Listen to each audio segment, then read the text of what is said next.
নমস্কার, আপনারা দেখছেন হাই নিউজ। আমি শ্রীপর্ণা রয়েছে আপনাদের সঙ্গে। শুরু করছি আজকে নিউজ টুডে। আর শুরুতেই দেখে নেব আজকের হেডলাইন্স।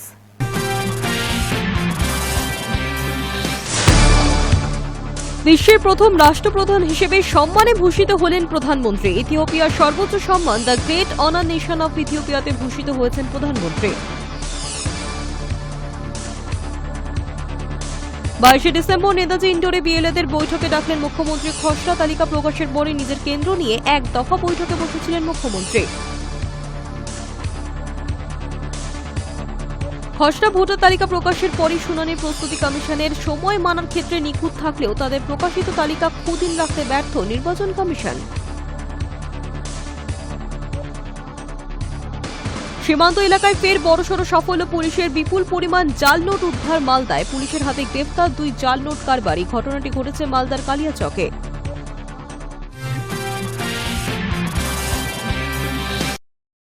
যুব ভারতীর ঘটনায় মঙ্গলবার ইস্তফা দিয়েছেন অরূপ বিশ্বাস। গোটা বিষয়টি নিয়ে অরূপ বিশ্বাসের ইস্তফাকে নাটক বলে কটাক্ষ শ্রমিক ভট্টাচার্যের। যুব ভারতী কাণ্ডে ক্রীড়ামন্ত্রী পদ থেকে ইস্তফা দিয়েছেন অরূপ বিশ্বাস। তার ইস্তফাপত্র গ্রহণ করে ক্রীড়া দফতর নিজের হাতে রেখেছেন মুখ্যমন্ত্রী মমতা বন্দ্যোপাধ্যায়। মূলত নিরপেক্ষ তদন্তের স্বার্থেই এই সিদ্ধান্ত নিয়েছেন বলে মুখ্যমন্ত্রীকে দেওয়া চিঠিতে উল্লেখ করেছেন অরূপ। তবে এই গোটা বিষয়টি নিয়ে বিজেপি রাজ্য সভাপতি শ্রমিক ভট্টাচার্য কটাক্ষ করে বলেন, শাক দিয়ে মাছ ঢাকা যায়নি। বুধবার শুভেন্দু অধিকারীর সঙ্গে যৌথভাবে সাংবাদিক সম্মেলন করেছেন শ্রমিক ভট্টাচার্য। সেখানেই তিনি বলেন, সাম্প্রতিককালে তৃণমূল কংগ্রেস সর্বশেষ যে নাটক উপস্থাপিত করেছে সেটি মেসি। আমাদের ক্রীড়ামন্ত্রী আবেগতাড়িত বাংলায় একটি পদত্যাগপত্র দিয়ে দিয়েছেন। তার দাবি, তিনি শাক দিয়ে মাছ ঢাকতে চাইছেন। সেটা যদি ঢেকেও ফেলতে পারেন, শাক ঢাকতে পারবেন না। যুব ভারতীতে চূড়ান্ত বিশৃঙ্খলা নিয়ে শ্রমিক, পুলিশ ও রাজ্যের ভূমিকায় প্রশ্ন তোলেন। বলেন, কাদের গ্রেফতার করা হচ্ছে? আয়োজকদের যারা টিকিট কিনে স্টেডিয়ামে গিয়েছিল তাদের গ্রেফতার করেছে। যোগ করেন, যে বাচ্চা ছেলেদের গ্রেফতার করা হয়েছে তারা টাকা দিয়ে টিকিট কিনেছেন, মানে তারা যোগ্য, তারা সরকারি চাকরি করেন। উচ্চশিক্ষিত ছেলেরা বিচার বিভাগীয় হেফাজতে আছেন তারা। কিন্তু যারা প্রাতিষ্ঠানিক লুট করল তারা কোথায়?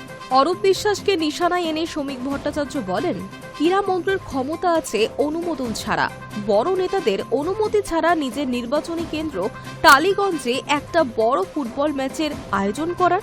শ্রমিকের দাবি, যুব ভারতীর নিন্দনীয় বিশৃঙ্খলের ঘটনায় সম্পূর্ণ তৃণমূল দল যুক্ত। শুধু একজন ক্রীড়ামন্ত্রীকে পদত্যাগ করিয়ে নাটক চলছে। দায়িত্বে গাফিলতির অভিযোগে রাজ্য পুলিশের ডিজি রাজীব কুমারকে তলব করেছে তদন্ত কমিটি। এই নিয়ে বিজেপির রাজ্য সভাপতির মন্তব্য, ডিজিকে তো পরিচালনা করে সরকার। তৃণমূল কংগ্রেসের নেতা মন্ত্রীরা মেসিকে ঘিরে রেখেছিল। কোনো পুলিশের ক্ষমতা আছে সেখানে যাওয়ার? প্রসঙ্গত, গত শনিবার যুব ভারতীতে মেসির ইভেন্টে যে চরম বিশৃঙ্খলার পরিস্থিতি তৈরি হয়, তারই জেরে সোমবার মুখ্যমন্ত্রী মমতা বন্দ্যোপাধ্যায়কে একটি চিঠি দিয়েছেন অরূপ বিশ্বাস। তিনি মোটেও বিশৃঙ্খলার দায় নিজের ঘাড়ে নেননি। তবে চিঠিতে জানিয়েছেন, যেহেতু মমতা বন্দ্যোপাধ্যায় এ ব্যাপারে একটি কমিটি গঠন করে দিয়েছেন, তাই নিরপেক্ষ তদন্তের স্বার্থে তিনি ক্রীড়ামন্ত্রীর পদ থেকে অব্যাহতি চাইছেন। High news network.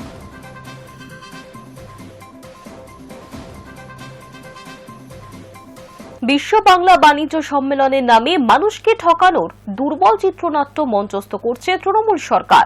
এই অভিযোগে বুধবার রাজ্য সরকারের বিরুদ্ধে দুর্নীতির খতিয়ান প্রকাশ করল বিজেপির রাজ্য বিজেপির সভাপতি শ্রমিক ভট্টাচার্য এবং বিরোধী দলনেতা শুভেন্দু অধিকারী। বিশ্ব বাংলা বাণিজ্য সম্মেলনের নামে মানুষকে ঠকানোর দুর্বল নাট্যচিত্র মঞ্চস্থ করল তৃণমূল সরকার। এই অভিযোগে বুধবার রাজ্য সরকারের বিরুদ্ধে দুর্নীতির খতিয়ান প্রকাশ করল বিজেপি। একটি পুস্তিকা প্রকাশ করে গত 8টি বিজিবিএস ঘিরে ঘোষিত বিনিয়োগ এবং বাস্তব চিত্রের তুল্যমূল্য হিসেব তুলে ধরলেন রাজ্য বিজেপি সভাপতি শ্রমিক ভট্টাচার্য ও বিরোধী দলনেতা শুভেন্দু অধিকারী। তাৎপর্যপূর্ণভাবে বুধবার দুজনেই যৌথ সাংবাদিক বৈঠক করেন। বিজেপির দাবি, 2015 থেকে 2024 এই সময়কালে মোট 20 লক্ষ কোটি টাকার বিনিয়োগের ঘোষণা এবং প্রায় 800টি মৌ স্বাক্ষরের কথা বলা হলেও বাস্তবে তার রূপায়ণ নগণ্য। কর্মসংস্থান তৈরির যে বিপুল প্রতিশ্রুতি দেওয়া হয়েছিল তারও কোনো প্রতিফলন নেই বলে অভিযোগ। শ্রমিক ও শুভেন্দুর বক্তব্য অনুযায়ী 2015 সালে 2,43,100 কোটি টাকা বিনিয়োগের প্রতিশ্রুতি দেওয়া হয়েছিল। 2016 সালে 90টি মৌ স্বাক্ষরিত হয়। ঘোষিত বিনিয়োগ 2,50,000 কোটি টাকা। 2017 সালে 110টি মৌ ও 2,35,000 কোটি টাকা। 2018 সালে 137টি মৌ এবং 2,20,000 কোটি টাকা। 2019 সালে 68টি মৌ সহ 2,84,000 কোটি টাকার প্রতিশ্রুতি দেওয়া হয়। 2022 সালে 3,42,000 কোটি টাকা। 2023 সালে 3,76,000 কোটি টাকা ও 188টি মৌ, আর 2024 সালে 4,24,000 কোটি টাকার বিনিয়োগ ঘোষিত হয়েছিল। কিন্তু এত মৌ স্বাক্ষরিত হলেও অধিকাংশ কার্যকর হয়নি বলে দাবি বিজেপির। উল্টে বাণিজ্য সম্মেলনের খরচ ক্রমেই বেড়েছে।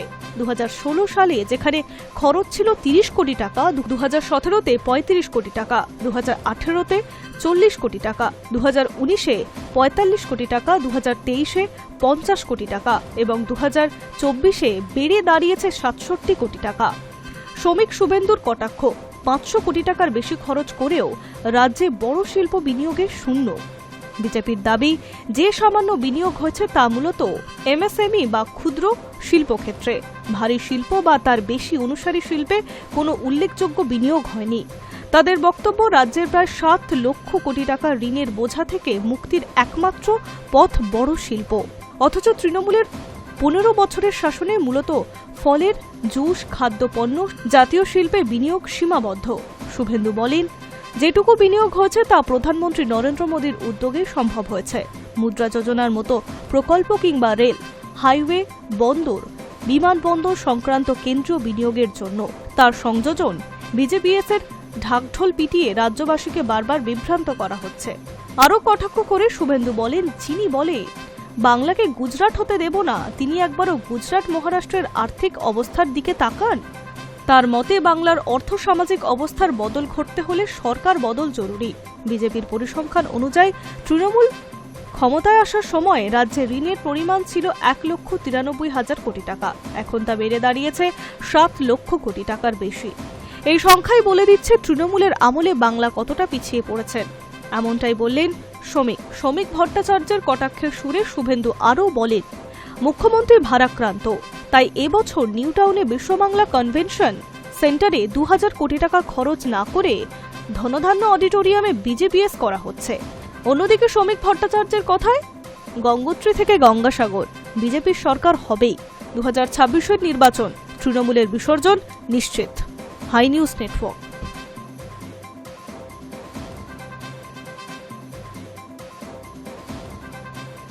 সীমান্ত এলাকায় ফের বড়সড় সাফল্য পেল পুলিশ। বিপুল পরিমাণ জাল নোট উদ্ধার হল মালদায়। পুলিশের হাতে গ্রেফতার 2 জাল নোট কারবারি। ঘটনাটি ঘটেছে মালদার কালিয়াচকে। সীমান্ত এলাকায় ফের বড়সড় সাফল্য পেল পুলিশ। বিমান পরিমাণে জাল নোট উদ্ধার হল মালদায়। পুলিশের হাতে গ্রেফতার 2 জাল নোট কারবারি। ঘটনাটি ঘটেছে মালদাহের কালিয়াচকে। গত 10 দিনে জেলায় মোট 26 লক্ষ টাকার জাল নোট উদ্ধার করা হয়েছে বলে খবর। বাংলাদেশ থেকে সীমান্ত পেরিয়ে ওই জাল নোট মালদাহে ঢুকেছে বলে প্রাথমিক সূত্রে খবর। পুলিশ সূত্রে জানা গিয়েছে, ভারত বাংলাদেশ সীমান্ত লাগোয়া গোপালগঞ্জ গ্রাম পঞ্চায়েতের অন্তর্গত হরিবোনা এলাকায় বিশেষ অভিযান চালানো হয়েছিল। ওই এলাকা দিয়ে জাল নোট পাচার হবে, গোপন সূত্রে খবর এসেছিল। কালিয়াচক থানার পুলিশ অভিযান চালায়। এক বাইক আরোহী এবং এক টোটোর যাত্রীকে পাকড়াও করেন তদন্তকারীরা। তাদের সঙ্গে থাকা ব্যাগ, জিনিসপত্র তল্লাশি করা হয়। বেরিয়ে পড়ে জাল নোট। দ্রুত তাদের গ্রেফতার করা হয়। মোট 12.5 লক্ষ টাকার জাল নোট পাচার করা হচ্ছিল। সবগুলি 500 টাকার নোট। কোথা থেকে ওই জাল নোট আনা হয়েছিল, কোথায় পাচার করা হচ্ছিল, ধৃতদের জিজ্ঞাসাবাদ করে সেই কথা জানার চেষ্টা করছে পুলিশ। ধৃত একজনের নাম সেরাজুল শেখ এবং নিটু শেখ, বাড়ি কালিয়াচকের গোপালগঞ্জ এলাকায়। অভিযোগ, সীমান্ত পেরিয়ে ওই জাল নোট ভারতে আনা হচ্ছিল। বিনিময়ে বাংলাদেশে পাঠানো হচ্ছিল নিষিদ্ধ মাদক, ব্রাউন সুগার, ফ্যান্সিডিন, ইয়াবা ট্যাবলেট। মালদাহের পুলিশ সুপার অভিজিৎ বন্দ্যোপাধ্যায় জানান, পাচারের উদ্দেশ্যে জাল নোটগুলি ওই এলাকায় আনা হয়, সেগুলি অন্যত্র নিয়ে যাওয়া হচ্ছিল। তার আগেই পুলিশের জালে ধরা পড়ে যায় ওই পাচারকারী। দুই ক্ষেত্রেই জাল নোটগুলি কোথায় নিয়ে যাওয়া হচ্ছিল, চক্রের সঙ্গে কারা জড়িত রয়েছে তাদের তদন্ত শুরু হয়েছে। চলতি সপ্তাহে 10 লক্ষ টাকার জাল নোট সহ এক দুষ্কৃতীকে গ্রেফতার করে মালদহের ইংরেজ বাজারের থানার পুলিশ। বছর ঘুরতেই রাজ্যে বিধানসভা ভোট, তার আগে এভাবে জাল নোট ঢোকানোর ঘটনা উদ্বেগজনক এমনই মনে করছে ওয়াকিবহল মহল। সীমান্ত পেরিয়ে কিভাবে জাল নোট ঢুকছে, সীমান্তের নজরদারি কতটা আঁটোসাঁটো, সেই নিয়ে প্রশ্ন উঠছে। আরও বেশি করে এই বিষয়ে অভিযান নজরদারি হবে, সেই বিষয়ে পুলিশের পক্ষ থেকে জানানো হয়েছে। High news network. বিশ্বের প্রথম রাষ্ট্রপ্রধান হিসেবে ইথিওপিয়ার সর্বোচ্চ সম্মানে ভূষিত প্রধানমন্ত্রী। ইথিওপিয়ার সর্বোচ্চ সম্মান the great honour nation of ইথিওপিয়াতে ভূষিত হয়েছেন প্রধানমন্ত্রী। ভারত ইথিওপিয়া দ্বিপাক্ষিক সম্পর্কে নয়া মাইলফলক। বিশ্বের প্রথম রাষ্ট্রপ্রধান হিসেবে ইথিওপিয়ার সর্বোচ্চ সম্মান the great honour nation of ইথিওপিয়াতে ভূষিত হয়েছেন প্রধানমন্ত্রী নরেন্দ্র মোদী। দুই দেশের সম্পর্ক মজবুত করতে ও বিশ্বনেতা হিসেবে দূরদর্শী নেতৃত্বের জন্য মোদীকে এই স্বীকৃতি দিয়েছেন ইথিওপিয়ার প্রধানমন্ত্রী আবিই আহমেদ আলী। পূর্ব আফ্রিকার দেশ ইথিওপিয়ার সর্বোচ্চ সম্মানে ভূষিত হওয়ার পর উচ্ছ্বসিত প্রধানমন্ত্রী। এক্স হ্যান্ডেলে তিনি লিখেছেন, the great honour nation of Ethiopia সম্মান পেয়ে আমি গর্বিত। এই অনন্য পুরস্কার আমি ভারতের 140 কোটি মানুষকে উৎসর্গ করছি। ইথিওপিয়ার প্রধানমন্ত্রীর হাত থেকে এই সম্মান নেওয়ার পর অনুষ্ঠান মঞ্চে বক্তব্য রাখতে গিয়ে মোদী বলেন, বিশ্বের অন্যতম প্রাচীন সভ্যতার দেশ ইথিওপিয়া থেকে এই সম্মান গ্রহণ আমার কাছে গর্বের।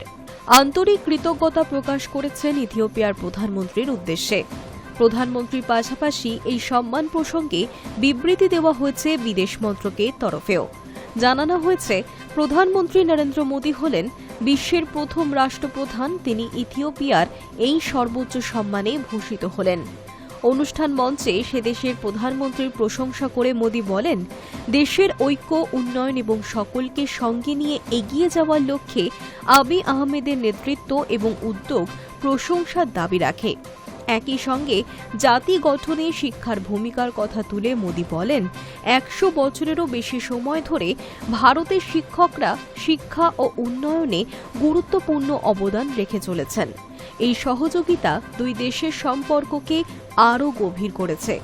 পাশাপাশি ইথিওপিয়ার সরকারের দেওয়া এই সম্মান ভারতের 140 কোটি মানুষকে উৎসর্গ করেছেন নরেন্দ্র মোদী। বিদেশ মন্ত্রকের তরফে জানানো হয়েছে, এই সম্মান দুই দেশের সম্পর্কের এক গুরুত্বপূর্ণ মাইলফলক। একই সঙ্গে এটি গ্লোবাল সাউথের দেশগুলির মধ্যে সহযোগিতা ও ইতিবাচক অংশদারিত্বকে আরও শক্তিশালী করে তোলে। High news network. দিল্লির জনজীবন আরও বিপর্যস্ত। এই পরিস্থিতিতে বৃহস্পতিবার থেকে রাজধানীতে বলবৎ হতে চলেছে নয়া বিধি। দূষণের বিপদ তো রয়েছেই, তার সঙ্গে জুড়েছে ঘন কুয়াশা, ফলে দিল্লির জনজীবন আরও বিপর্যস্ত হয়ে পড়ছে। দৃশ্যমানতার অভাবে প্রায় প্রতিদিনই সকালে 4 থেকে 5 ঘন্টা পথে রীতিমতো আতঙ্কে কাটছে মানুষের। এই পরিস্থিতিতে বৃহস্পতিবার থেকে রাজধানীতে বলবৎ হতে চলেছে দুটি নয়া বিধি। দিল্লির রাজ্য সরকারের পরিবেশ দপ্তর সিদ্ধান্ত নিয়েছে, ভারত স্টেজ 2 সার্টিফিকেট বিহীন কোনো যানবাহন রাজধানীতে প্রবেশ করতে দেওয়া হবে না। দ্বিতীয় সিদ্ধান্তটি হল, পলিউশন ফ্রি সার্টিফিকেট না থাকলে পেট্রোল পাম্প জ্বালানি সরবরাহ করবে না সংশ্লিষ্ট যানবাহনকে।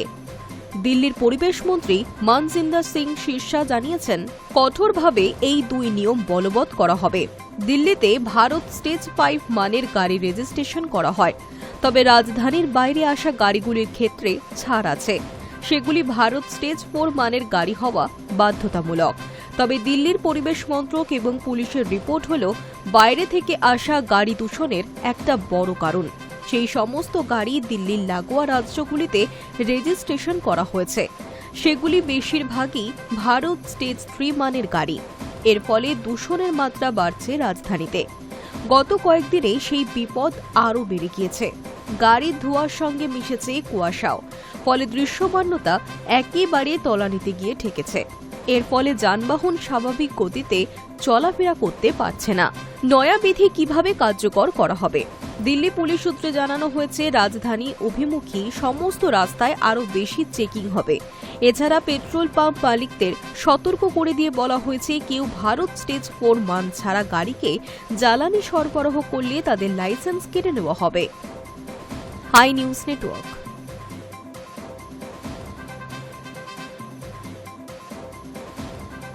ধোঁয়াশার চাদরে ঢেকেছে উত্তর ও পূর্ব ভারতের বিস্তীর্ণ এলাকা। বিপজ্জনকভাবে কমে গিয়েছে দৃশ্যমানতা। দিল্লি বিমানবন্দরে 10টি উড়ান বাতিল হয়ে গিয়েছে। আর সেই পরিস্থিতিতে যাত্রীদের জন্য সতর্ক বার্তা জারি করেছে উড়ান সংস্থা ইন্ডিগো। রদবদল হতে পারে কোনো কোনো উড়ানের সময়সূচিতেও।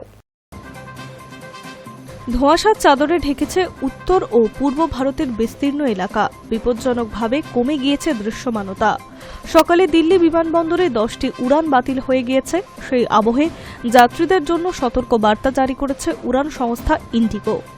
জানানো হয়েছে, বুধবার বাতিল হতে পারে আরও বেশি উড়ান। কোনো কোনো উড়ানের সময়সূচিতেও রদবদল হতে পারে। মঙ্গলবার রাতে ইন্ডিগোর তরফে বিজ্ঞপ্তি জারি করে জানানো হয়েছে, কুয়াশা ও ধোঁয়াশার কারণে উত্তর ও পূর্ব ভারতের বিস্তীর্ণ এলাকায় দৃশ্যমানতা বিপজ্জনকভাবে হ্রাস পেয়েছে, যার প্রভাব পড়তে পারে বিমান চলাচলেও। সমাজ মাধ্যমে এক্স হ্যান্ডেলে পোস্ট করে ওই বিবৃতি ইন্ডিগোর তরফে বলা হয়েছে, সকালের দিকে উত্তর ও পূর্ব ভারতের কিছু অংশে কুয়াশার সতর্কতা রয়েছে, যার ফলে স্বাভাবিকভাবেই দৃশ্যমানতা হ্রাস পেতে পারে। ভোরের দিকে বিমান চলাচলে বিঘ্ন ঘটতে পারে এর জেরে। যাত্রীদের নিরাপত্তার স্বার্থে কিছু উড়ান বাতিল কিংবা বিলম্বিত হতে পারে। যাত্রীদের আগে থেকে পরিকল্পনা করা এবং বিমানবন্দরে পৌঁছানোর জন্য অতিরিক্ত সময় হাতে রাখতে বলা হয়েছে। সর্বশেষ তথ্যের জন্য নিয়মিত ইন্ডিগোর ওয়েবসাইটে নজর রাখার পরামর্শ দিয়েছে উড়ান সংস্থা। দূষণের জেরে গত কয়েকদিন ধরে দিল্লি ও পার্শ্ববর্তী এলাকায় ব্যাপক কুয়াশায় ঢেকেছে, যার জেরে যান চলাচলের পাশাপাশি ব্যাহত হয়েছে বিমান পরিষেবাও। মঙ্গলবার সকালে দিল্লির ইন্দিরা গান্ধী আন্তর্জাতিক বিমানবন্দর কর্তৃপক্ষের তরফে কুয়াশার সতর্কতা জারি করা হয়েছে। সকাল 6টায় ফের জানানো হয়েছে, বিমান চলাচল ধীরে ধীরে আগের ছন্দে ফিরছে। যাত্রীদের প্রয়োজনীয়তা সহায়তা প্রদানের জন্য টার্মিনালে বাড়তি কর্মী মোতায়েন করা হয়েছে। প্রসঙ্গত, মঙ্গলবার সন্ধ্যায় দিল্লির বাতাসে গড় গুণমান ছিল 354। বুধবার সকাল 9টা নাগাদ বাতাসের গুণমানের সামান্য উন্নতি হয়েছে। দূষণের আবহে শহর জুড়ে কড়াকড়ি জারি করেছে প্রশাসন। স্কুলগুলির জন্যও নানা বিধিনিষেধ ঘোষণা করেছে প্রশাসন। High news network.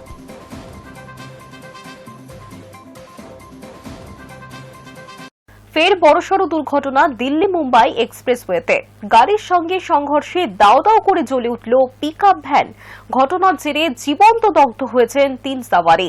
গুরুতর অবস্থায় তাদের হাসপাতালে নিয়ে যাওয়া হলে সেখানে মৃত্যু হয়েছে বলে তাদের ঘোষণা করা হয়। এখনো পর্যন্ত মৃতদের পরিচয় জানা যায়নি। গোটা ঘটনার তদন্ত শুরু করেছে পুলিশ। ফের বড়সড় দুর্ঘটনা দিল্লি মুম্বাই এক্সপ্রেসওয়েতে। গাড়ির সঙ্গে সংঘর্ষে দাউ দাউ করে জ্বলে উঠল পিকআপ ভ্যান। ঘটনার জেরে জীবন্ত দগ্ধ হলেন 3 সাওয়ারি। গুরুতর অবস্থায় তাদের হাসপাতালে নিয়ে যাওয়া হলে সেখানেই মৃত্যু হয় তাদের। এখনো পর্যন্ত মৃতদের পরিচয় জানা যায়নি। গোটা ঘটনার তদন্ত শুরু করেছে পুলিশ। জানা যাচ্ছে, বুধবার ভোরে এই ঘটনা ঘটে রাজস্থানের জয়পুর দিল্লি মুম্বাই এক্সপ্রেসওয়েতে।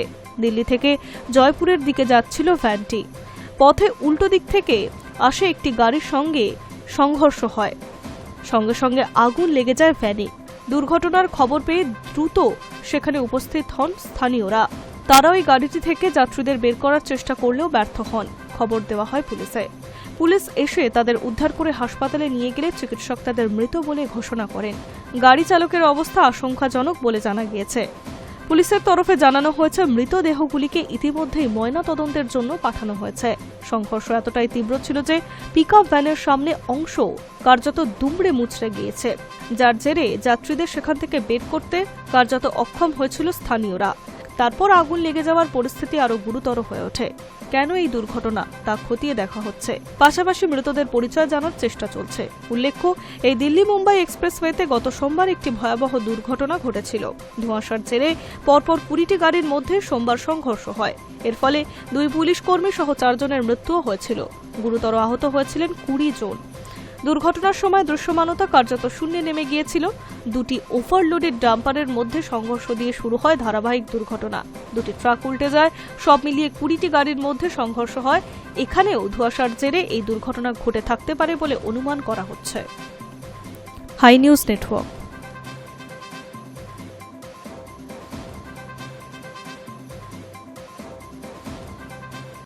নিউজ টুডে এখনকার মতো এই পর্যন্তই। দেখতে থাকুন হাই নিউজ নিরপেক্ষ।